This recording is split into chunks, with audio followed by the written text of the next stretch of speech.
Bonsoir et bienvenue dans votre émission Ça vous parle. C'est un moment unique entre une mère et son bébé, l'allaitement maternel, un choix que font de nombreuses mamans. Les bienfaits de l'allaitement ne sont plus approuvés, mais comment bien s'y préparer? On en parle. Le pays compte chaque année 4000 naissances. Le choix de l'allaitement se pose alors pour certaines mamans. Comment se préparer au mieux à allaiter son bébé? Que dois-je faire en cas de difficulté? Vers qui me tourner?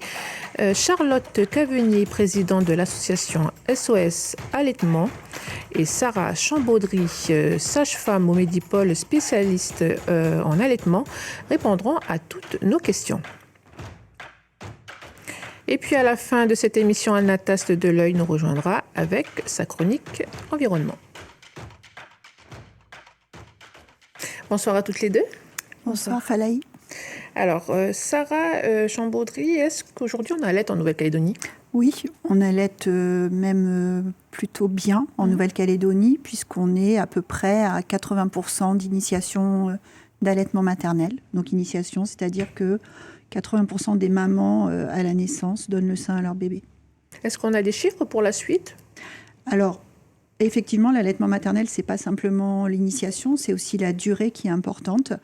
On sait qu'à 6 mois, on est à peu près à 30% d'allaitement, en sachant que c'est rarement un allaitement exclusif, mais plutôt un allaitement mixte, alors que les recommandations de l'OMS sont de 6 mois d'allaitement exclusif. On n'y est pas complètement.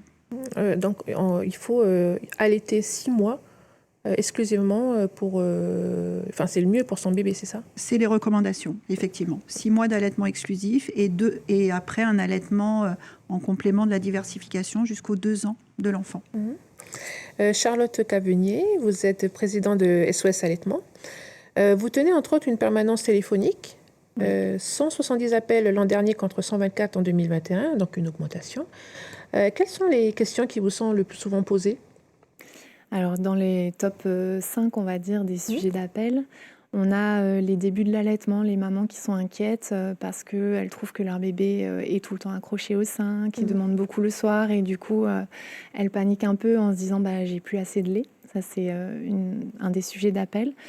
Il y a un gros pôle d'appel aussi autour de la reprise du travail, comment je vais faire, comment tirer mon lait, le temps de conservation du lait, etc. Il y a aussi des appels sur les complications de l'allaitement, des problèmes de prise de poids.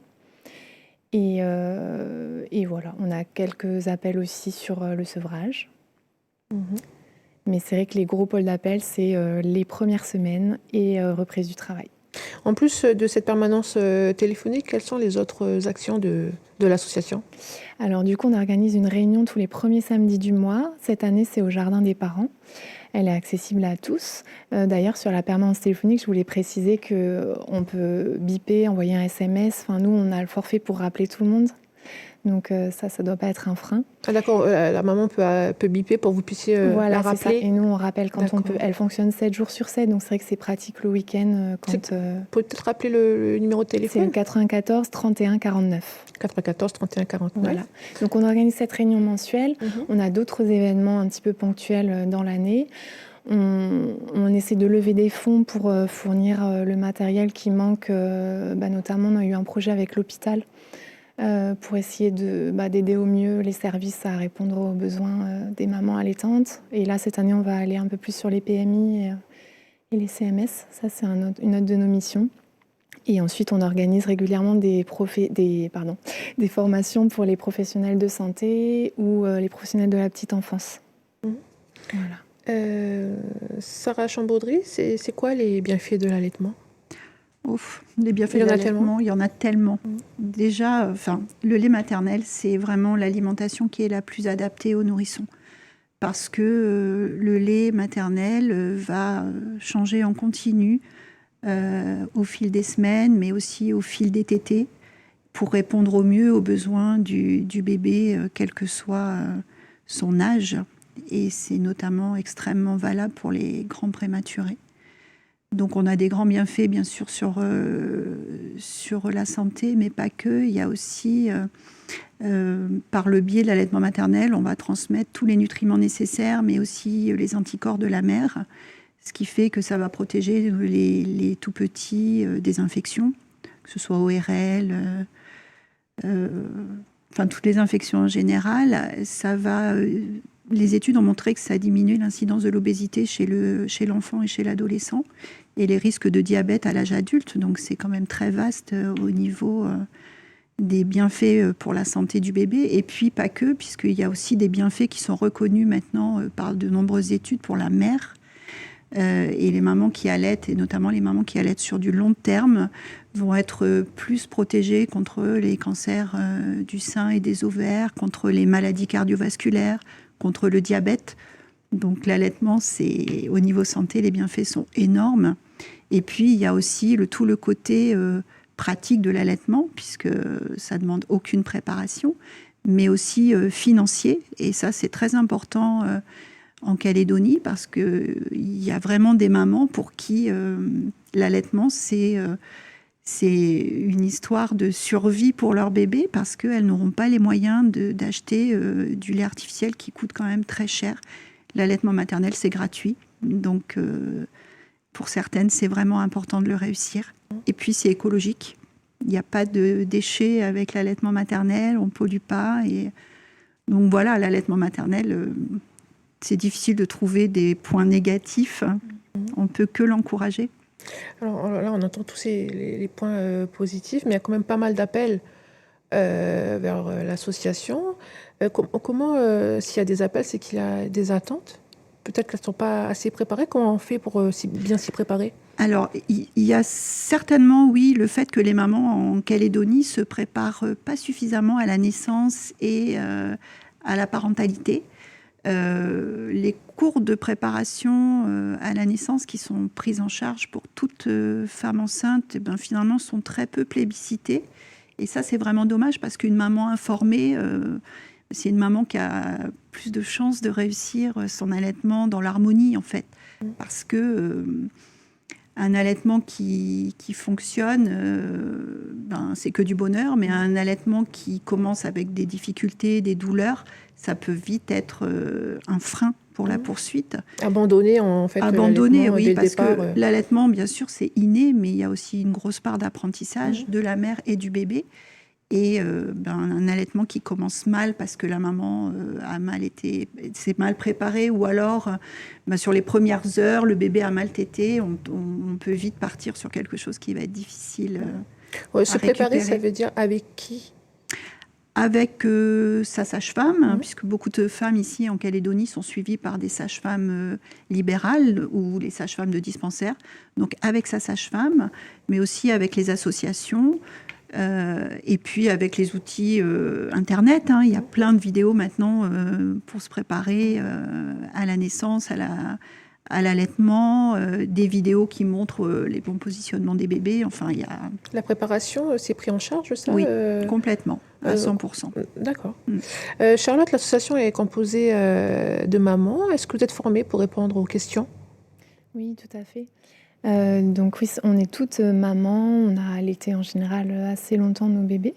Mais avant de devenir bénévole, on suit une formation d'une demi-journée avec une consultante en lactation sur le territoire. On a ciblé en fait justement les sujets principaux d'appel et de questions pendant les permanences. Et comme ça, on lui a donné un petit peu tous ces sujets-là. Elle essaye de balayer un petit peu les réponses pendant ce temps-là.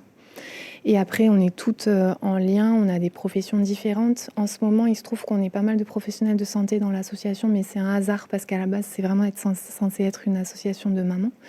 Mais du coup, quand il y en a une qui ne sait pas trop répondre à une question, on redirige vers les professionnels qui sont Vous travaillez vraiment on travaille en équipe, bien sûr.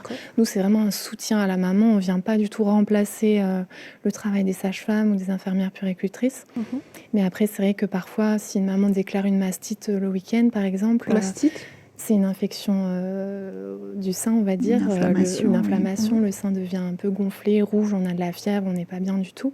Et nous, c'est vrai que ça peut nous permettre de donner les premiers conseils en attendant que le lundi arrive et qu'elles puissent consulter leur sage-femme ou le médecin généraliste.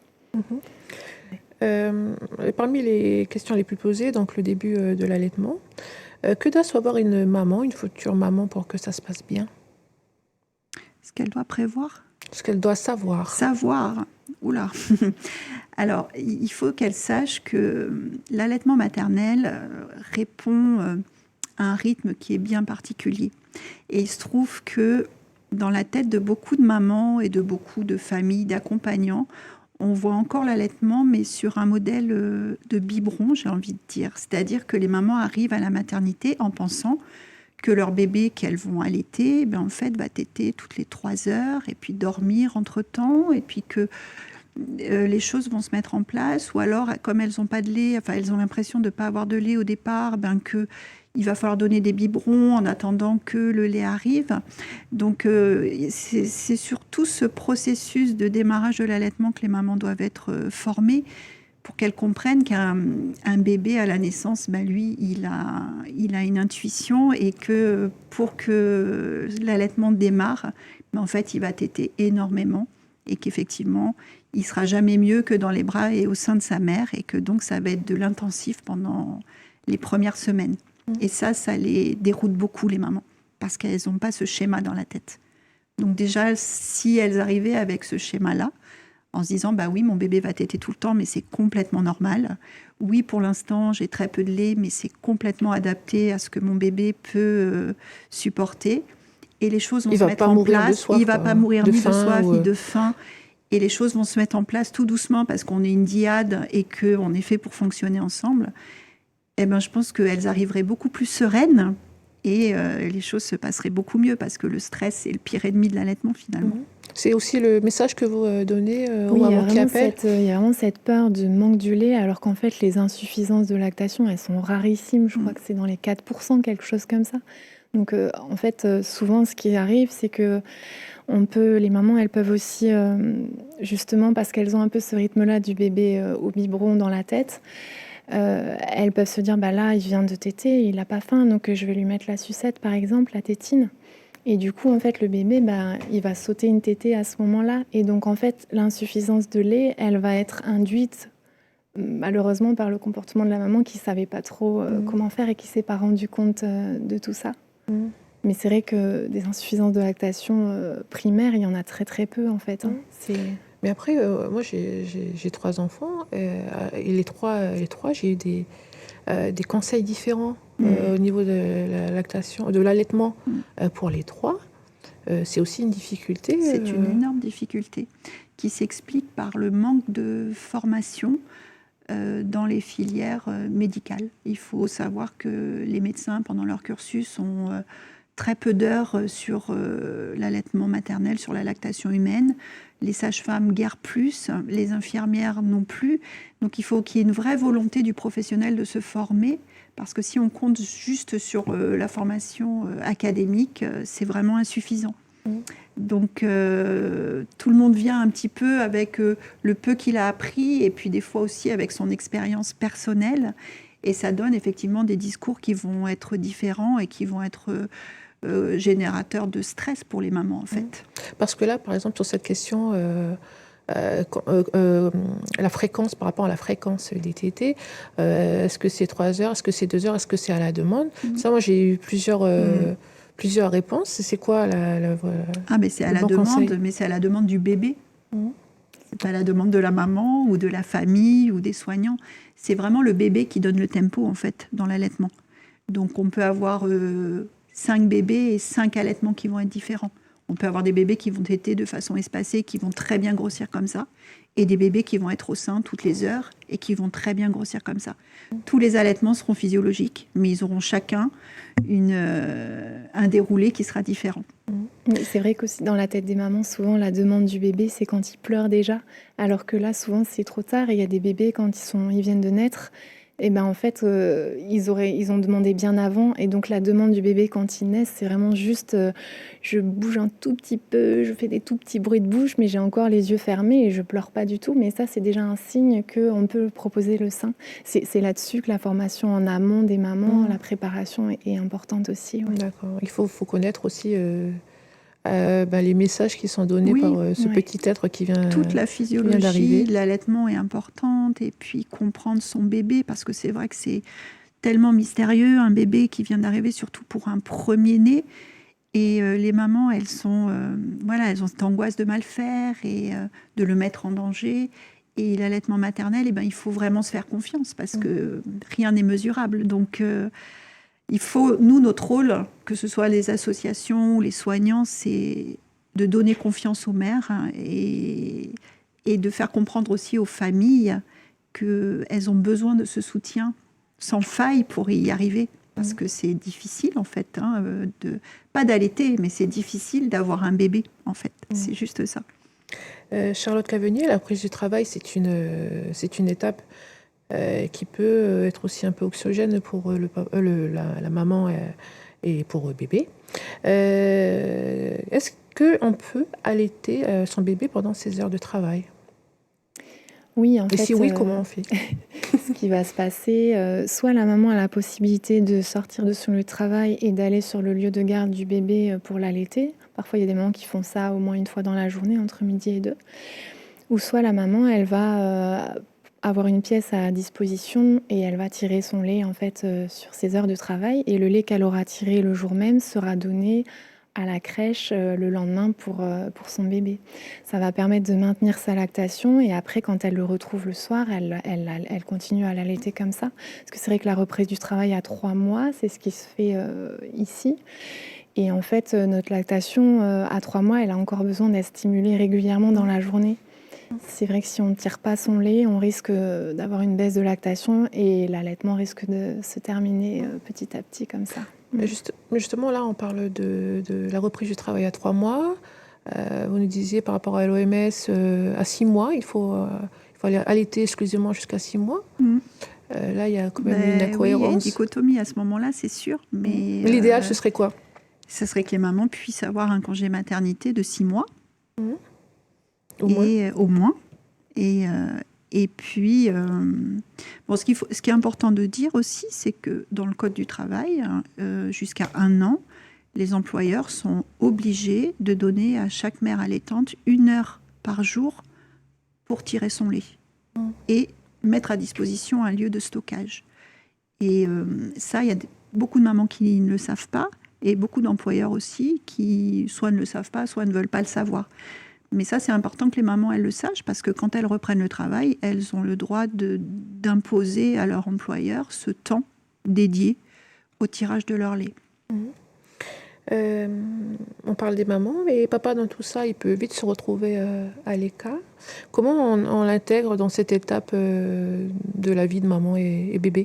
Alors là, je pense qu'on va pouvoir répondre à 2. Mais nous, à la maternité, c'est vrai que on n'est pas trop confronté au papa qui va dire bah oui, mais du coup, comme elle allait, moi je peux pas donner le biberon, je suis un peu frustrée et j'ai envie de nourrir mon enfant. Alors, intrinsèquement, l'allaitement maternel, c'est le rôle de la mère, c'est clair.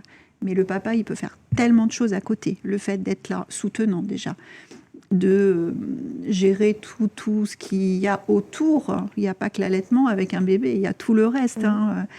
Et puis pour moi, ce qui est important, bien sûr, changer les couches, c'est important. Amener le bébé, c'est important. Se lever la nuit pour aider sa compagne, c'est important. Mais ce qui est important pour moi, c'est surtout d'être empathique et d'être ce soutien, des fois face aussi à la famille, qui peut des fois être un petit peu dubitative sur l'allaitement. Donc lui, il est là pour faire le barrage et pour dire non, c'est un projet commun et on va le mener à terme, quelles que soient toutes les idées préconçues qu'on va recevoir. Et je pense que le rôle du père, il est déjà très important. Mais je pense que vous, au niveau des réunions, vous avez aussi... Oui, souvent, il y a des mamans qui veulent tirer leur lait juste pour que le papa puisse donner des biberons. C'est vrai que c'est important pour eux de pouvoir nourrir leur enfant. Après, il y a plein d'autres choses. Le papa, il peut faire du pot à pot avec son bébé, il peut faire du portage, justement, sur les soirées où bébé, il va demander un peu non-stop et que maman a besoin de souffler un petit peu. Il peut aller le prendre en écharpe à ce moment-là ou l'amener faire une petite balade. Enfin, il amène sa contribution à sa manière. Bien sûr, c'est ça. Après une nuit blanche, les mamans, elles attendent qu'une chose, en fait, c'est que le papa arrive pour prendre le relais et qu'elle puisse se prendre un peu d'heures de sommeil. Donc, parce que c'est important. On va peut-être finir sur des questions très pratiques, parce qu'en ce moment, par exemple, il y a beaucoup de malades et de virus. Est-ce qu'une maman peut continuer à allaiter son bébé en étant malade ? Oui. C'est même recommandé, puisque quand on déclenche la maladie, on a déjà eu une incubation, on a déjà fabriqué les anticorps. Donc, en donnant le sein à son bébé, on va lui transmettre les anticorps qui vont l'aider à se protéger contre la maladie de sa maman. Donc, oui, on continue à allaiter quand on est malade. Et si on prend des médicaments, est-ce que ça... Alors, il faut faire attention avec les médicaments. On ne prend jamais de médicaments quand on allaite sans se référer soit à son pharmacien, soit à son médecin généraliste ou sa sage-femme. On ne fait pas d'automédication quand on allaite.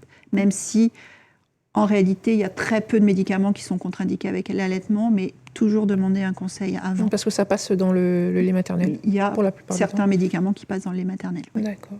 On arrive au terme de cette émission. Peut-être rappeler, par rapport à l'association, le numéro de téléphone, c'est la permanence 94 31 49. Et sinon, on peut vous retrouver tous les mois. C'est tous les derniers samedis du mois, si j'ai bien... Tous les premiers samedis du mois. On a une page Facebook, c'est SOS Allaitement Nouvelle-Calédonie. Oui. Et on met tous les événements sur la page, parce qu'on fait aussi des réunions à la Maison de la Famille de Rivière-Salée, parfois dans le Grand Nouméa.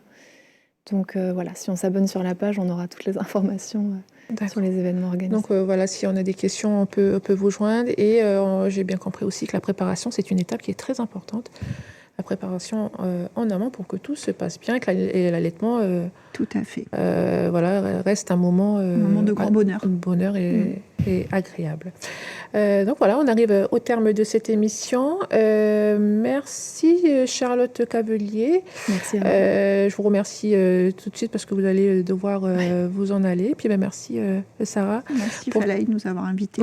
Pour toutes ces précieuses informations. Avant de se quitter, je vous propose d'accueillir sur ce plateau Anne Lataste avec sa chronique Environnement.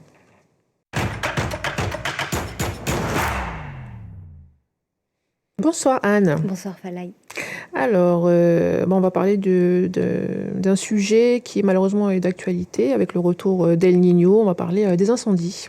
Tout à fait Falaï. Mais alors avant tout, une petite question. Est-ce que tu saurais me dire en moyenne chaque année à peu près la superficie qui brûle sur le territoire ? Je dirais des milliers d'hectares. Ouais, c'est ça. En fait, c'est entre 10 et 30 000 hectares qui brûlent chaque année sur le territoire. C'est 3 fois plus qu'en métropole dans leurs années normales. C'est énorme. Qui partent en fumée. Et dans les 3 dernières années, on l'avait un peu oublié parce qu'avec la Niña, vraiment, le phénomène s'est un peu estompé. Même si on a quand même à chaque fois quelques milliers d'hectares chaque année en 2020, 2021 et 2022. En 2017, souvenez-vous, c'était 24 000 hectares qui avaient brûlé et en 2019, le double. Le problème aujourd'hui, c'est qu'avec le retour d'un temps plus sec, avec du vent, après 3 ans où la végétation a beaucoup poussé, on a tous les ingrédients qui sont rassemblés pour aggraver les départs et la propagation des feux avec beaucoup de combustible disponible. Et on le voit déjà puisqu'il y a presque plus de 8 000 hectares qui ont déjà brûlé depuis le début de l'année. Et c'est 2 fois la superficie de Nouméa. Et la plus grande partie seulement ces 2 derniers mois. Donc c'est vraiment préoccupant pour le reste de l'année. Mais si la végétation repousse entre 2 épisodes, c'est pas si grave ? Si ? Alors on pourrait le croire, mais en fait c'est tout le contraire, parce que ce qui repousse après un feu, ce n'est pas la végétation originelle. C'est bien souvent des espèces envahissantes qui ne rendent pas les services de ce qu'il y avait là avant. Donc on fait face à des impacts multiples avec des réactions en chaîne, perte de biodiversité, augmentation de l'érosion, intensification des inondations et des assecs des cours d'eau, émanation de gaz à effet de serre, dégradation de la qualité de l'air, de la quantité d'eau potable disponible, de la qualité de l'eau potable disponible, menaces sur les captages d'eau. Bref, rien de très réjouissant, ni pour le bien-être des populations, ni pour les générations à venir. C'est quoi les solutions ? Eh bien, déjà, attention. Il faut faire attention et preuve de bon sens. On peut passer ce message aux plus jeunes, notamment les enfants, nos adolescents, et leur expliquer que si l'eau coule marron au robinet ou que s'il n'y en a plus, c'est parce que la forêt a brûlé sur la montagne au-dessus. Il faut savoir aussi et respecter quand même le fait que le feu est un outil dans notre pays. Il sert à cuisiner, il sert à préparer le champ. Et le savoir-faire des anciens s'est transmis de génération en génération, mais aujourd'hui, ce savoir-faire, il est confronté à un contexte contexte de changement climatique qui change la donne. Donc probablement que les règles de prudence pour éviter qu'un feu ne parte hors de contrôle sont de plus en plus d'actualité. S'informer auprès de Météo France Nouvelle-Calédonie des conditions du jour, ne pas laisser un feu sans surveillance, avoir de l'eau à proximité, etc. Parce qu'en fait, ni les mairies ni la sécurité civile n'a les moyens de lutter contre des feux de grande ampleur, partis dans les reliefs inaccessibles. Donc notre rôle à tous, c'est d'éviter d'en arriver là à tout prix, et sinon de donner l'alerte le plus vite possible dès qu'on voit une fumée qui ne devrait pas être là où elle est, en appelant le 18. Le message est passé. Est-ce qu'il y a d'autres informations sur le sujet ? Oui, sur le site de l'Œil, toujours, vous allez sur oeil.nc, vous cliquez sur dispositif incendie et là, vous accéderez à tous les outils de suivi des incendies qui sont mis à disposition par l'Œil et notamment un dispositif d'alerte personnalisé par mail et tout est accessible à tous et gratuit, évidemment. Donc, il ne faut pas hésiter à y aller. Exactement. Merci Anne, que l'on te retrouve le mois prochain. Tout à fait, Falaï. Et on parlera aussi d'incendie. Oui. Dispositif en fait, j'irai un peu plus loin sur le descriptif des outils. Super, merci Anne. Merci encore à Sarah Chambaudry et merci à vous de nous avoir suivis. Excellente soirée.